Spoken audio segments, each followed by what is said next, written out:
Hello, everyone, and welcome to englishpod. My name is Marco. My name is Catherine, and today we have another episode in our series about small talk. So, small talk, Marco, is what exactly? Quick little conversation that you have maybe with a colleague or friend, or even with a stranger, maybe in the elevator, just about the weather or some small little topic. So you're not talking about the meaning of life, you're talking about the weather or food. So let's check out today's dialogue, and we'll be back in a minute to talk more about what's going on.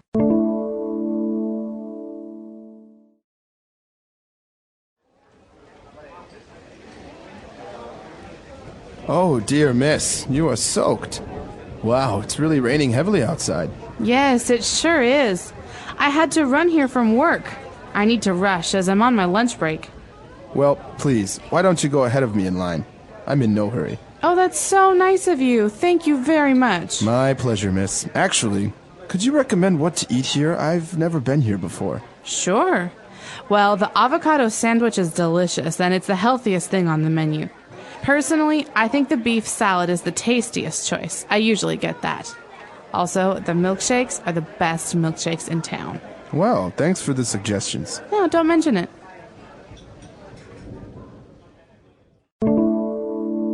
All right, we're back. So as we saw in this dialogue, it's a small talk conversation with two strangers who are actually buying some food. So this is something that could happen if you are waiting in line at a supermarket, if you're at the bank, or even at a shop like in this case.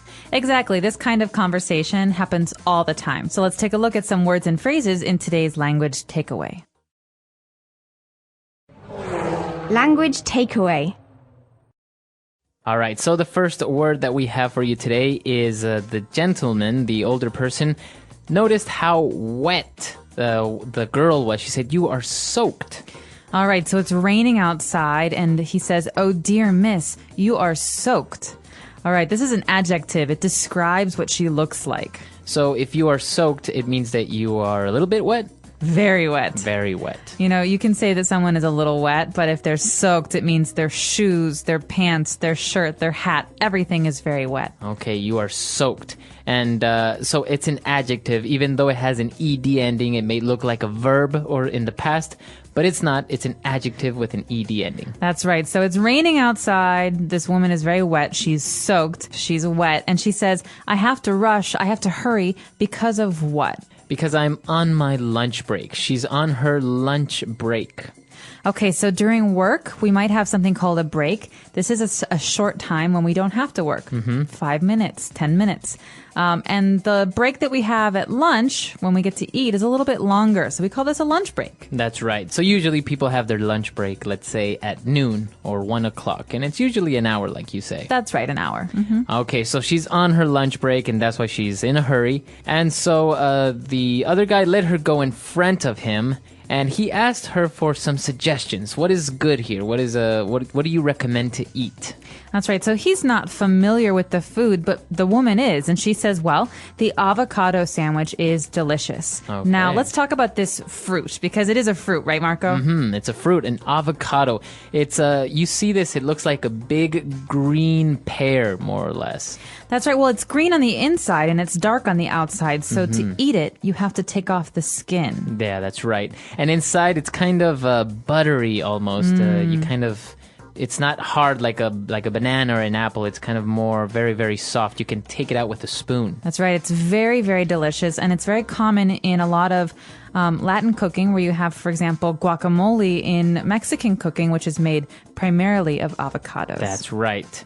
So she recommends the avocado sandwich, and then she goes on to describe some of the food. And now here, we're going to take a look at some adjectives, but in a superlative form. For example, she said it's the healthiest thing on the menu, this sandwich. Okay, so this is a really important point, Marco, and I'm glad you brought it up.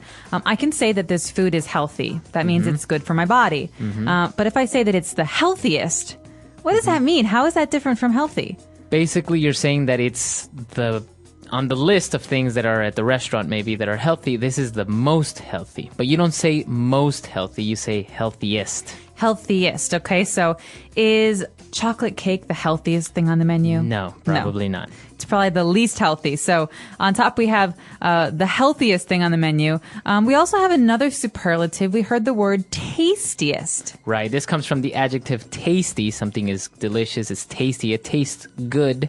But here we're saying that it's the thing that tastes the best, the tastiest choice. Okay, so I think that the avocado sandwich is the tastiest. That means I think it's the best thing you can eat. Mm-hmm. And that's another one, actually. Best is another superlative, but it's a little bit different because it's not an ist.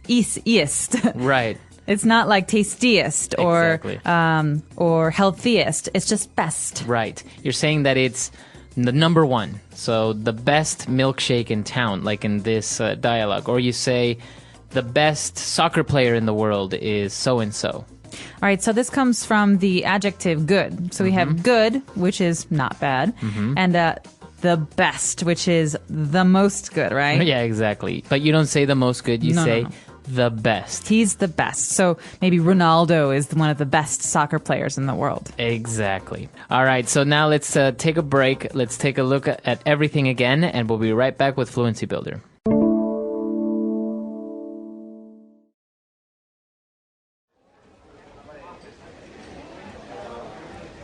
Oh, dear miss, you are soaked. Wow, it's really raining heavily outside. Yes, it sure is. I had to run here from work. I need to rush as I'm on my lunch break. Well, please, why don't you go ahead of me in line? I'm in no hurry. Oh, that's so nice of you. Thank you very much. My pleasure, miss. Actually, could you recommend what to eat here? I've never been here before. Sure. Well, the avocado sandwich is delicious, and it's the healthiest thing on the menu. Personally, I think the beef salad is the tastiest choice. I usually get that. Also, the milkshakes are the best milkshakes in town. Well, thanks for the suggestions. No, don't mention it.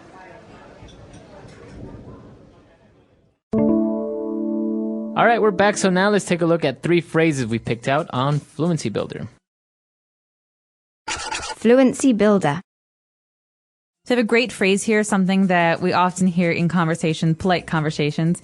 The older man says, "I'm in no hurry." Mm-hmm. Now, what does this mean? Does this mean he needs to go somewhere? No, he says, you know what? I really don't have to go anywhere fast. That's why he let her, the girl, get in front of him in line at the shop. All right, so basically it means I can wait. I can wait, yeah. Mm-hmm. So if somebody says, "Oh, I'll be right back, please wait a moment," you can say, "I'm in no hurry, take your time." Okay, so I'm in no hurry means it's not that important. I don't have to go fast. Right. But if you change the no and you say, "I'm in a hurry," then that means that you have to go fast. Come on, Marco, speed it up. I'm in a hurry. Exactly. In a hurry. Okay. Yes. So just changing those 2 words, that gives you a completely different meaning.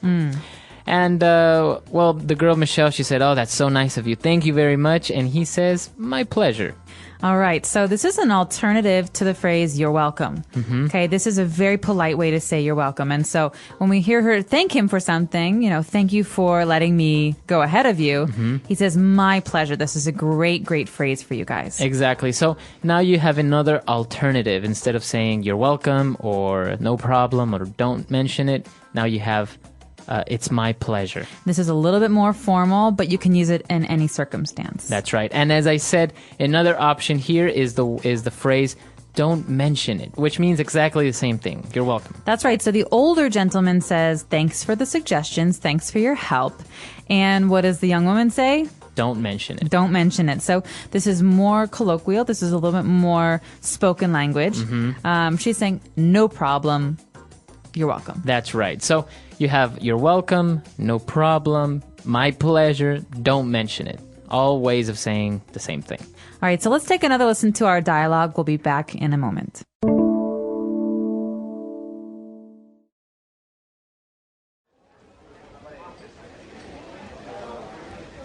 Oh, dear miss, you are soaked.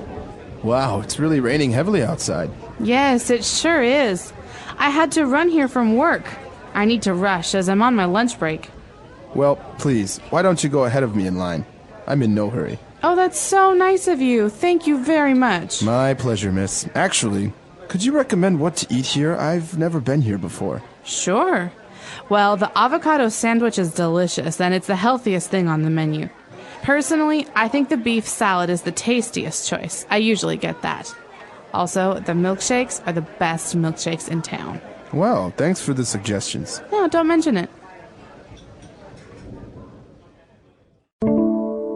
All right, we're back. So talking about the superlatives, I know it's a complicated subject because grammar-wise, it can be a little bit difficult to determine when do you say, for example, beautiful. Do you say more beautiful or do you say beautifulest? You say more beautiful. That's right. Well, I don't really have a hard and fast rule for everyone.